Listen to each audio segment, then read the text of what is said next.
ये जो चैप्टर है पॉलिटी का, लक्ष्मीकांत की बुक है ये। आज ही मैंने बताया कि कौन कौन से इंपॉर्टेंट चैप्टर है आपके लिए, कौन से नहीं।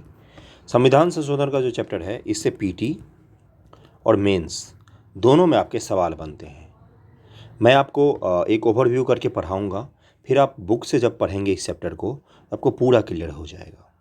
आप सभी का स्वागत है study for UPSC PCS channel पर। अगर आप चैनल पर नए हैं तो सब्सक्राइब कर लीजिए। बीपीएससी मेंस और प्री के रिगार्डिंग हम लोग काफ़ी अच्छा कंटेंट आपको प्रोवाइड करवाते हैं। GS1 GS2 IR हर सेक्शन का। कुछ दिनों में करंट के वीडियो भी अपलोड होने लग जाएंगे। करंट किस तरह का, पीटी के लिए क्या नहीं, पीटी के लिए भी करंट पढ़ना बेवकूफ़ी होगा। मेंस के लिए लिखित में करंट हम लोग पढ़ेंगे। लिखित मतलब ऐसे करंट पढ़ेंगे जिसको आप लिखेंगे और आप उसको प्रैक्टिस करेंगे लिखने का, क्योंकि शॉर्ट आंसर में करंट अफेयर से जुड़े हुए सवाल आपको इस बार देखने को मिलेंगे। 68वीं में भी मिलेगा और 69 बीपीएससी में भी मिलेगा आपको। ओके, तो ध्यानपूर्वक वीडियो को अंत तक देखिएगा। संविधान संशोधन को लेकर पूरा आपको क्लियर हो जाएगा।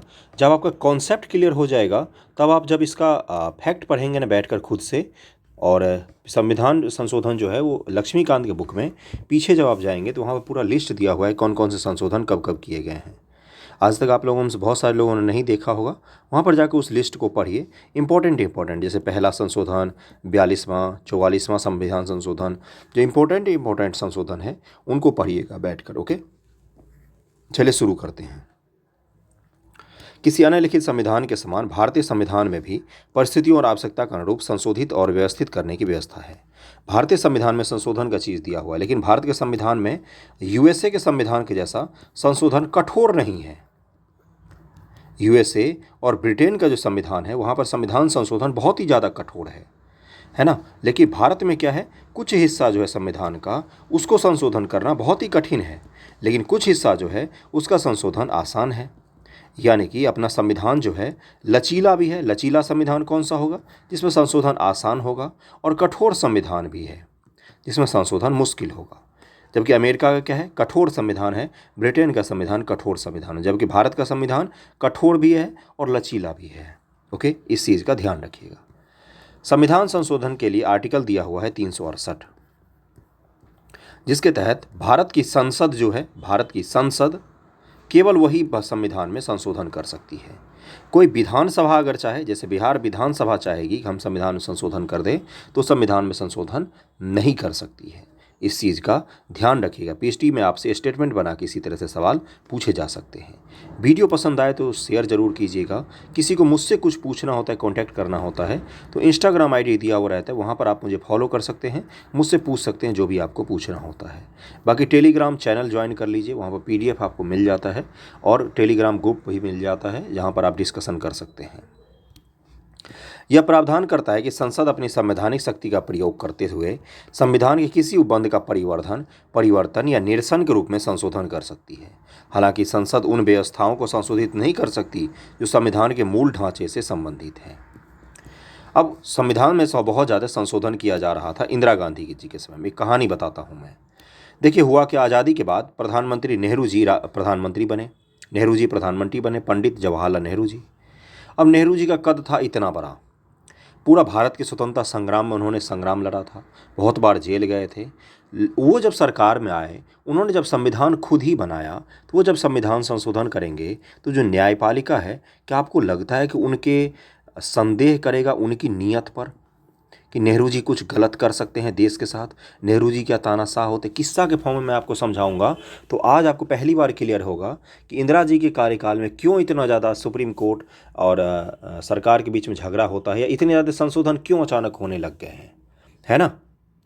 तो हुआ क्या, जब नेहरू जी प्रधानमंत्री थे, तो जो उनके स्वयं जो संशोधन किए जाते थे, तो उस समय न्यायपालिका जो थी हमारी, उसका कद नेहरू जी के कद के सामने बहुत ही छोटा था।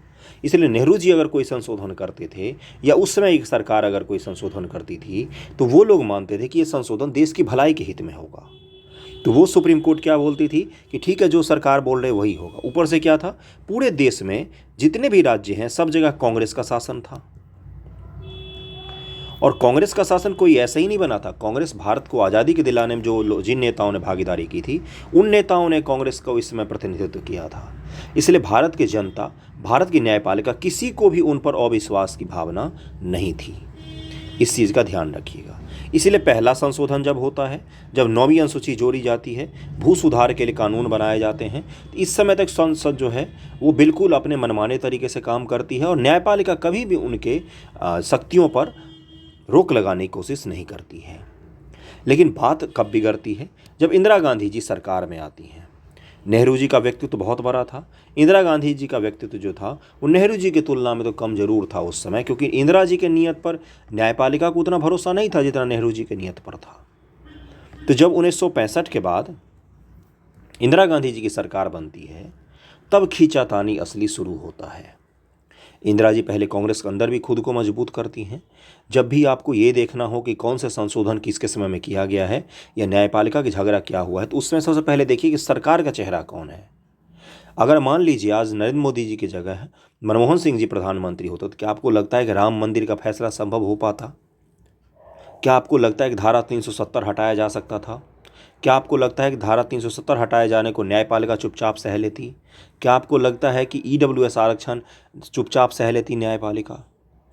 क्या आपको लगता है कि SC/ST एक्ट जो है वो मनमोहन सिंह की सरकार जो है वो भी पलट देती? नहीं। इसीलिए जब भी आपको पढ़ना हो संशोधन या कोई भी चीज़ पढ़ना हो, तो ध्यान से देखिए कि सरकार किस तरह की है, क्या सरकार अल्पमत की है, बहुमत की है, सरकार का व्यक्तित्व किस प्रकार का है और न्यायपालिका का व्यक्तित्व किस प्रकार का है। यहाँ तक बात क्लियर हो गया होगा। मूल ढांचा क्या है? जब इंदिरा गांधी जी की सरकार बनी, उन्होंने धड़ल्ले से बहुत सारे संशोधन किए, जो मर्जी आता था वो संशोधन करते थे।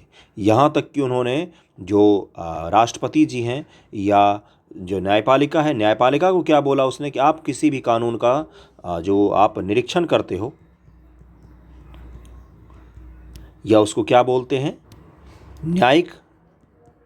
न्यायिक पूर्णावलोकन करते हो या न्यायिक समीक्षा करते हो, वो न्यायपालिका की शक्ति समाप्त कर दी इंदिरा गांधी जी ने संशोधन करके।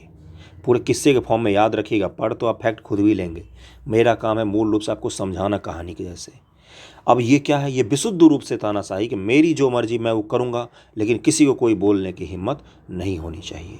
तो अब न्यायपालिका क्या करेगा? अब वो सरकार की नीयत पर भरोसा नहीं करेगा। अब उसको पता है कि हर काम जनता के पक्ष में नहीं होगा, कुछ नेता अपने पक्ष में भी काम करना शुरू कर रहे हैं। तो इसलिए धराधर संशोधन हो रहे थे। 1973 ईस्वी में केशवानंद भारती जी का मामला पहुंचता है किसके पास? सुप्रीम कोर्ट के पास। केशवानंद भारती जी एक महंत थे केरल में, उनकी ज़मीन ले ली थी वहाँ की कम्युनिस्ट सरकार ने, तो मामला लेकर जाते हैं सुप्रीम कोर्ट, रिट दायर करते हैं। क्या क्या क्या रिट दायर करते हैं? मैंने पिछले लेक्चर में बताया था, धार्मिक स्वतंत्रता का उल्लंघन का रिट दायर करते हैं। इस पर सुप्रीम कोर्ट फैसला देती है संविधान संशोधन से संबंधित कि संविधान में जितना संशोधन करना है आपको कीजिए। आपको उद्देशिका का संशोधन करना हो, मूल अधिकार का संशोधन करना हो, TPSP का संशोधन करना हो, किसी का भी संशोधन करना है कीजिए, लेकिन संविधान के मूल ढांचा का उल्लंघन नहीं होगा। अब मूल ढांचा का उल्लंघन नहीं होगा, मूल ढांचा है क्या ये पूछा सरकार ने, तो सुप्रीम कोर्ट ने बोला कि मूल ढांचा का कोई परिभाषा नहीं है। परिभाषा नहीं है मतलब कोई चीज़ अनडिफाइन होता है तो उसका दायरा सबसे बड़ा होता है। और सुप्रीम कोर्ट ने कहा कि जैसे जैसे हमारे पास मामले आएंगे, समय जैसे आएगा, परिस्थिति जैसी आएगी, उस हिसाब से मूल ढांचा को परिभाषित करते जाएंगे। हो सकता है आज जो चीज़ मूल ढांचा का हिस्सा नहीं है, कल वो मूल ढांचा का हिस्सा हो जाए। समय समय के साथ बहुत सारे फैसलों के तहत कुछ कुछ चीज़ों को मूल ढांचा का हिस्सा बनाया गया है, लेकिन आज भी मूल ढांचा जो है हमारा वो अपरिभाषित है। इसलिए संविधान में जितने संशोधन करना है 368 के तहत कीजिए। संसद कोई भी संशोधन कर सकती है, लेकिन मूल ढांचा का उल्लंघन होगा तो उस संशोधन को अवैध घोषित कर देगी कौन? तो supreme court of India. Supreme court को ये बहुत ही बड़ा अधिकार दिया गया है। और 226 के तहत किसको अधिकार दिया गया है? आर्टिकल 226 के तहत तो ये हाई कोर्ट को भी ये अधिकार दिया गया है कि कोई ऐसा संशोधन जो मूल अधिकारों का निलंबन करता है या मूल ढांचा का उल्लंघन करता है, वह सारे अधिकार, सारे आदेश, सारे जो संशोधन होंगे वो अवैध घोषित किए जाएंगे। इस चीज़ का ध्यान रखिएगा। संशोधन की प्रक्रिया क्या होती है? संविधान में 368 के तहत संशोधन के तरीकों का उल्लेख किया गया है। संविधान के संशोधन का आरंभ संसद के किसी सदन में इस प्रयोजन के लिए विधेयक पुनः स्थापित करके किया जा सकता है, राज्य विधानमंडल में नहीं। मतलब कि लोकसभा में है वहाँ भी बिल लाया जा सकता है संशोधन से संबंधित, राज्यसभा में भी संशोधन से संबंधित बिल लाया जा सकता है। संशोधन के लिए दोनों सदन जो होते हैं इनकी शक्तियाँ समान होती हैं। मैंने जो ये लाइन बोला है इस पर आधारित UPSC ने सवाल पूछा हुआ है, PT में BPSC पूछ सकती है। संविधान संशोधन से संबंधित शक्तियाँ जो होती हैं वो राज्यसभा और लोकसभा दोनों की समान होती हैं। विधेयक को किसी मंत्री या गैर सरकारी सदस्य के द्वारा लाया जा सकता है। गैर सरकारी सदस्य कौन होते हैं? ऐसा कोई भी पूरे सदन का सदस्य जो मंत्री नहीं है। मान लो बीजेपी का ही कोई सदस्य है जो मंत्री नहीं है, वो भी कोई बिल लाता है तो उसको क्या कहा जाता है? प्राइवेट बिल कहा जाता है, प्राइवेट बिल। और ये सप्ताह में एक ही दिन लाया जा सकता है जब सदन चल रहा हो, तो किसी के भी द्वारा ये बिल लाया सकता है। इसके लिए राष्ट्रपति की पूर्व अनुमति आवश्यक नहीं है। जरूरी नहीं है कि राष्ट्रपति जी से पूछ कर लाया जाए। बिना राष्ट्रपति से पूछे हुए कोई भी संविधान संशोधन का विधेयक सदन में ला सकता है। इस चीज़ का ध्यान रखिएगा। विधेयक को दोनों सदनों में विशेष बहुमत से पारित कराना अनिवार्य है। यह बहुमत सदन के कुल सदस्य संख्या के आधार पर सदन में उपस्थित सदस्यों के 2/3 बहुमत के या मतदान के द्वारा होना चाहिए। जो 2/3 बहुमत होगा, जितने लोग उपस्थित होंगे ना, उसके 2/3 बहुमत मिलना चाहिए दोनों सदनों से, तब जाके विधेयक जो है वो पारित हो पाता है। क्या होगा? 2/3 बहुमत। इस चीज़ का ध्यान रखिएगा। विशेष बहुमत जब भी आए तभी होता है संविधान संशोधन। विशेष बहुमत होगा या विशेष बहुमत प्लस राज्यों की अनुमति, दो ही जो संशोधन के प्रावधान है उसको संशोधन माना जाता है। एक विशेष बहुमत से कोई संशोधन हुआ है या एक विशेष बहुमत प्लस राज्यों की अनुमति से जो संशोधन होता है, इन्हीं दोनों को केवल और केवल संविधान का संशोधन माना जाता है। इस चीज़ का ध्यान रखिएगा। साधारण बहुमत से यानी कि 1/2 के बहुमत से, मान लो जैसे 100 सदस्य बैठे हैं, 50 सदस्यों के बहुमत से किसी चीज़ का संशोधन होता है तो संविधान का संशोधन नहीं माना जाता है। साधारण विधेयक से संशोधन होगा तो वो संशोधन नहीं माना जाएगा। साधारण बहुमत से संशोधन होगा तो वो संशोधन नहीं माना जाएगा। ऐसे कौन से संशोधन होते हैं? जैसे राज्यों का बंटवारा, जैसे बिहार राज्य को बांटकर झारखंड और बिहार में किया गया, तो आधे लोगों की बहुमत चाहिए, आधे सदस्यों का बहुमत चाहिए, और वो संशोधन भी नहीं माना जाता है, संविधान संशोधन का हिस्सा नहीं माना जाएगा। बिहार राज्य का बंटवारा या आंध्र प्रदेश का बंटवारा या महाराष्ट्र का बंटवारा, ये संविधान संशोधन का हिस्सा नहीं होता है। क्या है? प्रत्येक सदन में विधेयक को अलग अलग पारित करना है। दोनों सदन के बीच असहमति होने पर भी दोनों सदनों का ज्वाइंट पार्लियामेंट्री सेशन नहीं बुलाया जा सकता। अब ये क्या होता है? जैसे देखिए, संविधान संशोधन के लेकर जो विधेयक होता है, विधेयक कैसे पारित होता है? कोई भी विधेयक को लोकसभा में लाया जाता है या राज्यसभा में लाया जाता है। फिर अगर लोकसभा में लाया गया है तो लोकसभा से पास करने के बाद कहाँ जाएगा? राज्यसभा में जाएगा। या पहले अगर राज्यसभा में लाया गया है तो राज्यसभा से पास करने के बाद कहाँ जाएगा? लोकसभा में जाता है। उसके बाद जब लोकसभा राज्यसभा दोनों से पास हो गया तो भारत के राष्ट्रपति जी इसको अपनी अनुमति दे देते हैं और ये विधेयक या संविधान संशोधन पूर्ण हो जाता है। यहाँ पर इस चीज़ का ध्यान रखिएगा। लेकिन संविधान संशोधन में क्या होता है ना, लोकसभा में लाएंगे, पारित करेंगे, राज्यसभा में ले जाएंगे, पारित करेंगे, उसके बाद प्रेसिडेंट के पास ले जाएंगे, पारित करेंगे। लेकिन सामान्य विधेयक में क्या होता है? मान लो लोकसभा में ले गए, पारित हो गया, नहीं पारित हुआ, राज्यसभा में इसको ले जाना है। दोनों बहुत ज़्यादा वाद विवाद चल रहा है। हमने क्या किया? लोकसभा और राज्यसभा के सदस्यों को एक ही जगह बिठा दिया। इसको क्या कहा जाता है? संयुक्त बैठक। और बोला कि अब विधेयक को पारित कर लो 2/3 बहुमत से। तो विधेयक पारित तो पारित हो गया। लेकिन संविधान संशोधन में ये चीज़ पॉसिबल नहीं होता है। संविधान संशोधन के लिए सारा सेशन अलग अलग होगा। पहले लोकसभा से पारित होगा, फिर राज्यसभा से पारित होगा, फिर जो राष्ट्रपति जी हैं वो अपना साइन करेंगे, तब जाके संविधान संशोधन का विधेयक पारित होता है। संयुक्त बैठक का प्रावधान संविधान संशोधन के लिए नहीं होता है। इस चीज़ को लिख के नोट करके रख लीजिएगा, कहीं भी पूछा जा सकता है, पूछा गया है बहुत बार, इसलिए कह रहा हूँ। यदि विधेयक संविधान की संघीय व्यवस्था के संशोधन के मुद्दे पर हो तो इसे आधे से अधिक राज्यों से भी सामान्य बहुमत से पारित होना चाहिए। मतलब क्या? कोई ऐसा संशोधन जो पूरे संघ यानी कि भारत सरकार सहित पूरे भारत देश को प्रभावित करता हो, जैसे जीएसटी, इसमें राज्यों को भी शामिल करना पड़ा। क्यों? क्योंकि जीएसटी काउंसिल में राज्य भी सदस्य होते हैं। इसको तो संसद ने क्या किया? संसद ने 2/3 बहुमत से पारित किया। और आधे से अधिक राज्यों, जैसे भारत में मान लो 36 राज्य हैं, 36 राज्य हैं, जिसमें से जितने के भी विधानसभा हैं, मान लो 30 राज्य के विधानसभा हैं, तो 30 में से 15 राज्य करीब में इनको बोलना पड़ेगा कि हम भी इस संशोधन को मान्यता देते, अपने अपने विधानसभा में पारित करेंगे कि हम इस संशोधन को मान्यता देते हैं। तब जाके जीएसटी बनी थी। पहले संसद से पारित होगा, फिर आधे से अधिक राज्यों के विधानसभा से पारित होना चाहिए, तब जाके जीएसटी लागू होगी। या कोई भी ऐसा बड़ा संशोधन जिससे पूरे संघ पर, पूरे भारत देश पर प्रभाव पड़ता हो, वो संशोधन जो है वो लागू होगा। क्या धारा 370 हटने का पूरे भारत पर प्रभाव पड़ा? नहीं। तो धारा 370 को कौन अकेले लागू कर सकता है, संशोधित कर सकता है? तो वो संसद अकेले ही इसका संशोधन कर देगी कि इसका धारा 370 को हटा दिया गया जो जम्मू कश्मीर से। दोनों एग्जाम्पल क्लियर हो गया होगा। लेकिन जीएसटी का प्रभाव पूरे देश पर बन रहा है, जीएसटी का प्रभाव तो पूरे देश पर पड़ रहा है। जीएसटी काउंसिल जो बनाई गई है उसके सारे सदस्य राज्य भी हैं, इसलिए उस जीएसटी काउंसिल के लिए संशोधन जो किया गया उसके लिए आधे से अधिक राज्यों का भी हमें अनुमति लेना पड़ा था। संसद के दोनों सदनों से पारित होने एवं राज्य विधानमंडल के संस्तुति के बाद जहां आवश्यक हो फिर राष्ट्रपति के पास सहमति के लिए भेजा जाता है। राष्ट्रपति विधेयक को सहमति देंगे, वो न तो विधेयक को अपने पास रख सकते हैं न ही संसद के लिए पुनर्विचार के लिए भेज सकते हैं। संविधान संशोधन का कोई विधेयक है तो राष्ट्रपति उसको पुनर्विचार के लिए नहीं भेज सकते हैं, न अपने पास रख सकते हैं, उसको अनुमति देना अनिवार्य होता है। राष्ट्रपति की सहमति के बाद विधेयक का अधिनियम बन जाता है और संविधान अधिनियम के संशोधन अधिनियम के तहत समावेश कर लिया जाता है। इस चीज़ का ध्यान रखिएगा। संशोधन के प्रकार क्या क्या होते हैं? एक होता है संसद के साधारण बहुमत के द्वारा, जिसको संविधान संशोधन नहीं माना जाता है। एक संसद के विशेष बहुमत के द्वारा, और जो तीसरा होता है वो क्या होता है? वो संसद के विशेष बहुमत के द्वारा आधे राज्य विधानमंडल की संस्तुति के उपरांत। जैसे प्रथम वाला जो है इसको संविधान का संशोधन नहीं माना जाता। इस चीज़ का ध्यान रखिए, मैं बार बार कह रहा हूँ। यहाँ पर पढ़िए, आप क्या पढ़ेंगे कि लेकिन कुछ अन्य अनुच्छेद संसद के साधारण बहुमत से ही संविधान के कुछ उपबंध संशोधित हो सकते हैं। संविधान में मैंने पहले ही बताया कि लचीला भी है और कठोर भी है। इसका तात्पर्य क्या है बंधुओं?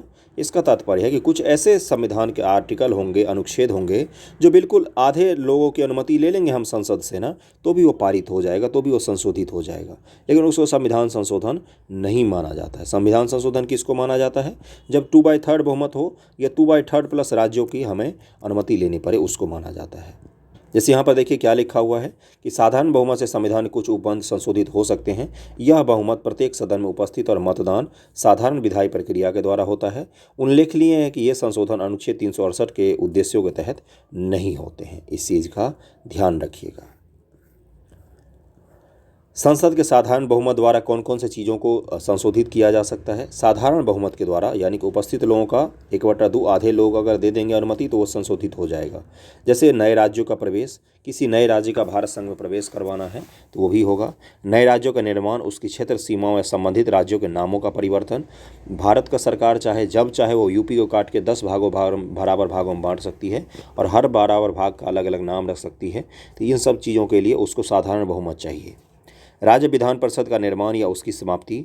दूसरी अनुसूची राष्ट्रपति, राज्यपाल, लोकसभा अध्यक्ष, न्यायाधीश आदि के लिए परिलब्धि, भत्ते, विशेषाधिकार, इन सब को संशोधित करने के लिए साधारण बहुमत चाहिए। संसद में गणपूर्ति, संसद सदस्यों के वेतन भत्ते, संसद सदस्य जो अपना वेतन बढ़ा लेते हैं आसानी से, वो इसी के द्वारा संभव हो पाता है। ये पूरा लिस्ट है, इसको पढ़िए, आपको पता चल जाएगा किन किन चीज़ों को साधारण बहुमत के द्वारा संशोधित किया जा सकता है। अब विशेष बहुमत की जरूरत कहाँ पर पड़ती है?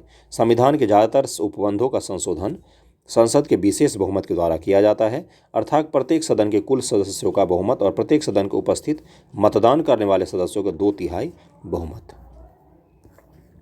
2/3 बहुमत चाहिए होता है इसको संशोधन करने के लिए। इस चीज़ का ध्यान रखिएगा थोड़ा सा, ताकि दिक्कत ना हो। जो अपवाद होता है वहीं से सवाल आपके पूछे जाते हैं, इस चीज़ का ध्यान रखिएगा। वीडियो पसंद आ रहा हो तो लाइक ज़रूर कीजिएगा। काफ़ी ज़्यादा क्लैरिटी के साथ मैं बताता हूँ, बच्चों की भाषा में बताने की कोशिश करता हूँ, जिससे पहली बार अगर कोई पढ़ रहा है ना उसको भी समझ में आ जाएगा चीज़ें। मैं आपको मूल अधिकार और डीपीएसपी जो राज्य के नीति निदेशक तत्व हैं इसको मैं पढ़ाऊँगा। डीपीएसपी तो मैंने एक बार पढ़ाया, लेकिन फिर से मैं पढ़ाऊँगा, और मूल अधिकार में पढ़ाऊँगा आपको, इसको चिंता मत कीजिएगा। GS1 के लेक्चर जाके ज़रूर देखिए। जब आप लेक्चर देखेंगे तो मैं मोटिवेट होऊंगा, तो और अच्छे कंटेंट लेकर मैं आपके लिए आऊँगा। ओके। स्पष्ट शब्दों में विशेष बहुमत की आवश्यकता विधेयक के तीसरे पठन चरण पर केवल मतदान के लिए आवश्यकता होती है, परंतु पूर्ण बचाव के लिए विधेयक के सभी अवस्थाओं के संबंध में सभा के नियम विशेष बहुमत की आवश्यकता की व्यवस्था की गई। मूल रूप से बस यही है कि विशेष बहुमत का मतलब होता है कोई चीज़ संविधान का ऐसा भाग संशोधन करने के लिए लाया गया है जिसको संशोधित करने के लिए विशेष बहुमत की आवश्यकता होती है। अब ऐसी कौन कौन सी चीज़ें हैं जिसको संशोधित करने के लिए विशेष बहुमत चाहिए? विशेष बहुमत मतलब 2/3 बहुमत चाहिए। जो सदन में जितने लोग हैं उनमें से 2/3 लोग की हामी चाहिए, तभी वो संशोधित होगा। ऐसे मूल अधिकार में संशोधन, डीपीएसपी में संशोधन, वे सभी उपबंध जो प्रथम और द्वितीय श्रेणियों से संबद्ध नहीं है, इन सब के लिए क्या चाहिए? विशेष बहुमत चाहिए। मूल अधिकार में संशोधन के लिए क्या चाहिए बंधुओं? विशेष बहुमत की आवश्यकता होती है। अब कुछ ऐसे भी तो भाग हैं जिसमें विशेष बहुमत के अलावा राज्यों की स्वीकृति भी चाहिए। कुछ ऐसे भाग भी तो है ना, तो उसके लिए भी अब देख लेते हो कौन कौन से भाग हैं। राष्ट्रपति का निर्वाचन और एवं इसकी प्रक्रिया, अब इसमें कोई संशोधन करना चाहेगा तो उसके लिए राज्यों से भी अनुमति लेनी पड़ेगी, क्योंकि राष्ट्रपति के निर्वाचन में राज्य भी पार्टिसिपेट करते हैं ना, राज्य की विधानसभा, तो इसलिए उसका ध्यान रखिएगा। केंद्र और राज्य के कार्यकारी शक्तियों का विस्तार, अब केंद्र सरकार चाहे कि मैं अपनी कार्यकारी शक्ति का विस्तार कर लूँ तो उसके लिए भी चाहिए, क्योंकि राज्यों को ही तो शक्तियाँ हड़पेगा केंद्र अगर अपनी कार्य शक्ति का विस्तार करता है तो। उच्चतम न्यायालय और उच्च न्यायालय संबंधी प्रावधान में जब संशोधन किया जाएगा तो ये भी राज्यों की अनुमति लेना पड़ेगा, क्योंकि हाई कोर्ट जो होते हैं वो राज्य में भी होते हैं। केंद्र और राज्य के बीच विधायी शक्तियों का विभाजन जो है उसको भी छेड़ेगा तो राज्यों से पूछना पड़ेगा, वैसे ही नहीं छेड़ सकता है। ये कठोर संविधान के लक्षण होते हैं। अपने संविधान में कठोर और दोनों का लचीला है, और दोनों का है अपने संविधान में लक्षण, तो ये कठोर का लक्षण है। इसके अलावा वस्तु सेवा कर परिषद, मैं जीएसटी परिषद की तब से बात कर रहा हूँ, वही तो है ये। 7वीं अनुसूची से संबंधित कोई विषय, 7वीं अनुसूची में क्या क्या है? सेंटर का लिस्ट है, स्टेट का लिस्ट है, कॉन्करेंट लिस्ट है, मतलब कि समवर्ती सूची है। इसमें कोई संशोधन करोगे तो कहाँ से पूछना पड़ेगा? राज्यों से भी पूछना पड़ेगा और संसद से भी पूछना पड़ेगा। संसद में राज्यों का प्रतिनिधित्व, राज्यसभा से संबंधित प्रावधान, मतलब कि संविधान का संशोधन, यानी कि मान लो संविधान संशोधन के द्वारा आप संविधान संशोधन आर्टिकल में ही संशोधन करना चाहते हो तो भी आप संविधान संशोधन के द्वारा संविधान में ही संशोधन विधेयक में ही संशोधन करना चाहते हो तो उसके लिए भी आपको क्या चाहिए? आर्टिकल 368 में भी अगर आप संशोधन करते हैं तो आपको क्या चाहिए? राज्यों की अनुमति लेनी आवश्यक होती है। इस चीज़ का ध्यान रखिएगा। ओके।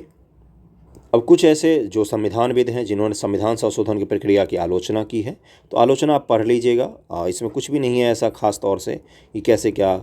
कई बार पूछा जाता है आपसे कि संविधान संशोधन को समालोचनात्मक वर्णन कीजिए। समालोचनात्मक में क्या होता है कि आप आलोचना के साथ वर्णन कीजिए। तो इसके लिए आपको ये पढ़ना पड़ता है। 10.3 पेज पर जाएंगे लक्ष्मीकांत पर, तो वहाँ पर आपको ये चीज़ मिल जाता है। देखिए यहाँ पर क्या लिखा हुआ है, मैं बता देता हूँ। केसी वेयर ने ठीक ही कहा कि लचीलेपन व जटिलता के बीच बेहतर संतुलन है अपना संविधान। इस संदर्भ में पंडित जवाहरलाल नेहरू जी ने संविधान सभा में कहा कि हम इस संविधान को इतना ठोस बनाना चाहते हैं जितना अस्थायी हम इसे बना सकते हैं, और संविधान में कुछ भी अस्थायी नहीं है, इसमें कुछ लचीलापन होना चाहिए। यदि आप संविधान को कठोर और अस्थायी बनाते हैं तो आप राष्ट्र की प्रगति को रोकते हैं। संविधान अगर कठोर हो जाएगा तो वो कैसे फिर आने वाले परिस्थितियों के हिसाब से बदलेगा, कैसे चीज़ों को बदलेगा, कैसे एक्सेप्ट करेगा नई नई चीज़ों को, नए नए सोच को, क्योंकि समय तो हमेशा बदलता रहेगा, तो समय तो नहीं रुकेगा। लेकिन संविधान अगर रुका हुआ होगा तो वो मृत संविधान हो जाएगा, जबकि संविधान हमारा क्या है? एक जीवित दस्तावेज है। संविधान अपना एक जीवित दस्तावेज है या जीवित वस्तु है। क्यों बोलते हैं ऐसा हम? क्योंकि समय के साथ उसमें परिवर्तन होता रहता है। सजीव का लक्षण ही तो होता है कि वो परिवर्तित होता रहता है। तो यही है, अगर उसमें ज़्यादा कठोर हो जाएगा संशोधन की प्रक्रिया तो मृत संविधान हो जाएगा। ये किसने बोला था? पंडित नेहरू जी ने बोला था। इसी तरह डॉक्टर अंबेडकर जी का कथन भी जरूर पढ़िए। ने संविधान सभा में महसूस किया कि सभा ने इस संविधान पर किसी अंतिम और भ्रमित मोहर लगाने से स्वयं को दूर रखा है। ऐसा उसने कनाडा की तरह लोगों को संविधान संशोधन का अधिकार न देने अथवा अमेरिका या ऑस्ट्रेलिया की तरह असाधारण नियमों और शर्तों को पूरा करने के बाद संशोधन प्रक्रिया से स्वयं को दूर रखकर किया है, बल्कि संविधान संशोधन हेतु सरल प्रक्रिया बनाई है। केसी व्हीलर ने भारत के संविधान में विभिन्न प्रकार के संशोधन प्रक्रिया के प्रशंसक हैं। वे कहते हैं कि संशोधन व्यवस्था में यह विविधता, भारत में जो विविधता है, बुद्धिमत्तापूर्वक लेकिन मुश्किल से ही मिलने वाला है। बोला दुनिया में किसी संविधान में इतना खूबसूरत संशोधन की प्रक्रिया नहीं मिलेगी आपको। ये केसी व्हीलर हैं। कौन है ये? ये है जो दुनिया भर के संविधान को पढ़ के संविधान विशेषज्ञ का काम करते हैं। संविधान को ये लोग रेटिंग करते हैं, जैसे मूवी के क्रिटिक्स होते हैं ना, वैसे संविधान के क्रिटिक्स हैं ये लोग, केसी व्हीलर। ग्रैनविल ऑस्टिन एक और आ गए। के अनुसार संशोधन प्रक्रिया अपने आप में सिद्ध करती है कि यह संविधान का सर्वाधिक स्वीकार्य भाग है, यद्यपि यह बहुत जटिल है, यह काफ़ी विविध गुणों वाला है। यही क्या था अपने संविधान संशोधन की मुख्य रूप से खासियत है। अब कुछ संविधान संशोधन आपको मिलेंगे, परिशिष्ट 9 करके है, जब आप जाएंगे लक्ष्मीकांत में उसमें आप पढ़िए संविधान संशोधन। जैसे पूछा गया कि यूपीएससी ने पूछा कि 9वीं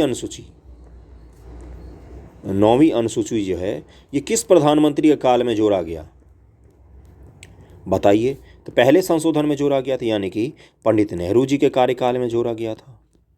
उसी तरह से आपसे पूछ सकता है कि ईडब्ल्यूएस आरक्षण जो है ये किस प्रधानमंत्री के कार्यकाल में जोड़ा गया है, तो प्रधानमंत्री मोदी जी के कार्यकाल में जोड़ा गया है।